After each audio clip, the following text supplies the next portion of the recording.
Assalamualaikum warahmatullahi wabarakatuh. Perkenalkan, nama saya Donito Alvarez dengan NIM 211360004.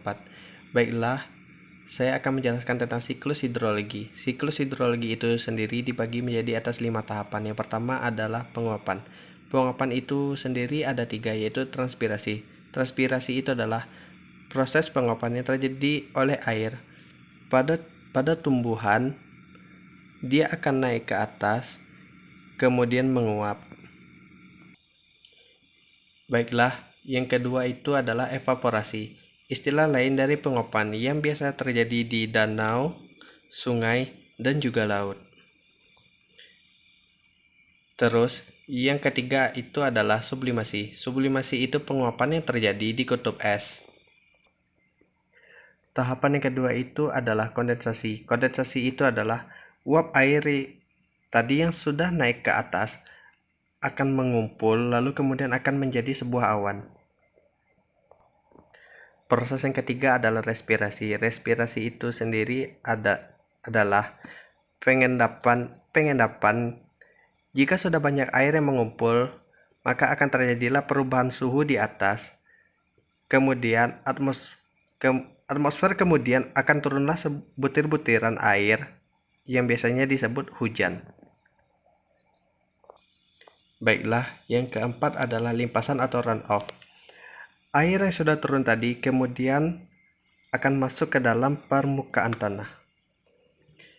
Dan yang kelima atau yang terakhir adalah infiltrasi. Infiltrasi tersebut adalah air bisa masuk ke dalam pori-pori tanah atau aquifer.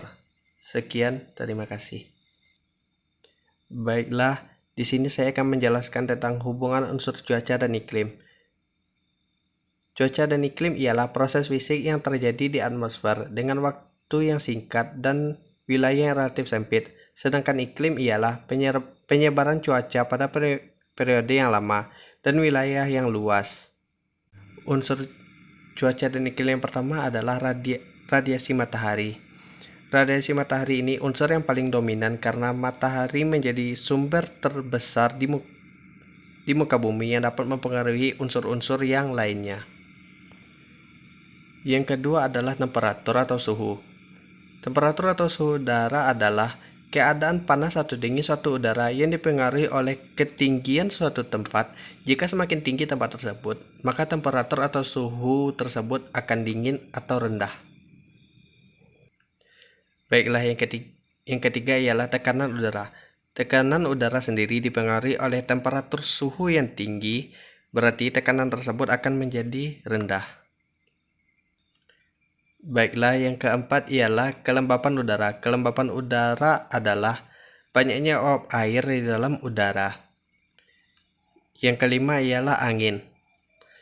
Angin adalah massa udara yang bergerak dari tekanan tinggi ke tekanan yang rendah. Suhu udara tersebut berbanding terbalik dengan tekanan. Baiklah, yang keenam adalah awan. Awan ini adalah kumpulan titik-titik air yang melayang di atmosfer sehingga awan kecil tersebut tidak dapat jatuh ke permukaan bumi. Baiklah, yang terakhir yaitu yang ketujuh adalah hujan. Hujan adalah curahan butiran air yang jatuh dari awan sampai ke permukaan bumi. Jadi intinya, unsur cuaca dan iklim tersebut ialah sama. Baiklah, sekian penjelasan dari saya. Apabila ada kesalahan atau kata yang kurang sudi mohon dimaafkan. Wabillahi taufiq wal hidayah. Assalamualaikum warahmatullahi wabarakatuh.